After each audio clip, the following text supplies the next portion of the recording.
video I need to retroactively do, excuse me, from last weekend, but the sun got away from me and it was going to be a little bit difficult to show you anything. So I am going to remedy that, but in the meantime, I actually have a light source here, and that's because I am working in an area that doesn't have any power. This is what is currently the laundry room. So these are my washer and dryer that have never been installed in this house. They've always just been kind of sitting here because of course, you know, all of the issues. So I am doing the demo today because one thing I've been very curious about is what I can get out of this space. Can I get just a pantry? Can I get just a half bath? Can I get both pantry and a half bath? That would be the ideal situation. And then of course we're going to put the washer dryer over in the back hallway. Fun things that have been discovered. You can see here, this is electrical wiring that was very unsafely installed. Just the wires poked through and then shoved in between pieces of the gypboard, and then they plastered over it like that would be totally safe. Lots of nails all around it, and lots of potential for piercing that wiring at any point, should somebody decide to hang some shelves or something like that. So very dangerous. Glad I did not continue on. I have already taken out a good portion of the framing back here that would have held this little knee wall. I still have to take this piece of wood off. It's really serving no purpose. Kind of cool just to see the underside of the stairs. What this also means is I can finally go in and kind of start working on a couple of them. Kind of take some of that squeak out, so that will be good. And you can see just the really cool wallpaper.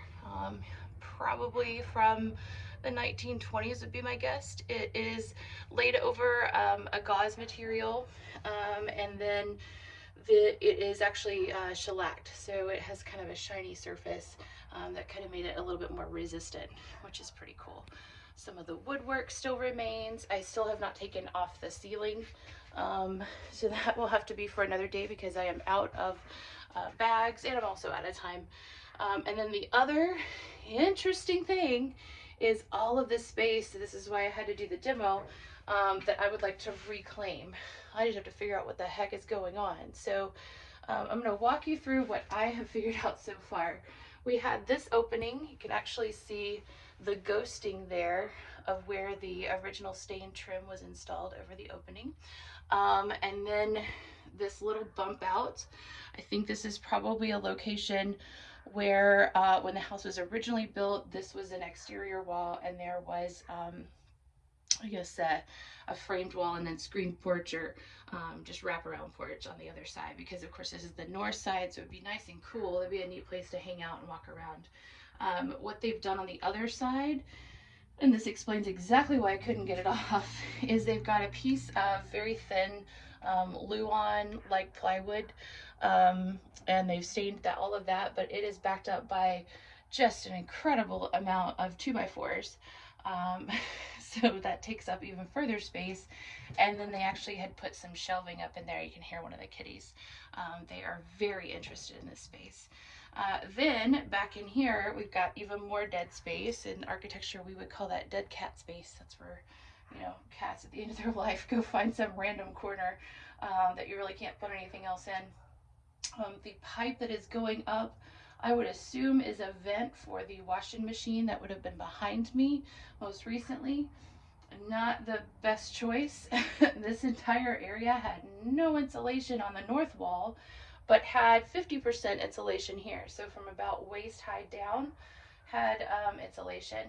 I am disappointed that I didn't find a window. Mom said that there was a window, but I can tell that the original siding was taken off. This is actually newer siding, and it was just put back on to kind of replace what was there. So a little bit of a bummer, but that's okay. Not a huge deal. And then of course you can see the column. These brick columns were not original. They were added, we think, around the 1920s. And a real obvious reason for that is you can kind of see where they overlap really important pieces like windows and things. So I'm not really sure what was going on there, but they definitely wouldn't have fit together to begin with. because those designers were pretty specific about what they wanted. What is promising though is back behind here, this is hot pink paint on gypboard. So that's another layer that I can take out. And there's some more depth over here on this wall to the left that I can also take out. So maybe I will be able to get a bath out of here. It's of course going to be very tight, but we have two others. So this is more just about convenience and making the place livable. And we have this other creative framing feature. I have no idea why they did it that way, because after opening it up, there would have been easier ways to do it, but whatever. So that is it for today. I'm out of garbage bags, so I'm gonna have to go get some more, and then maybe I can show you more a little bit better. But in the meantime, we have a freeze warning coming up. I'll at least be able to put some temporary insulation in there, which is more than they've had for decades, from what I can understand. So I also have to say thank you to whatever jerk put additional tack strips in that space. I hate tack strips, you guys. They hurt and they're a pain, and they left me more. Anyways, you guys take care. I can't wait to show you whatever I discover tomorrow, and we will talk soon.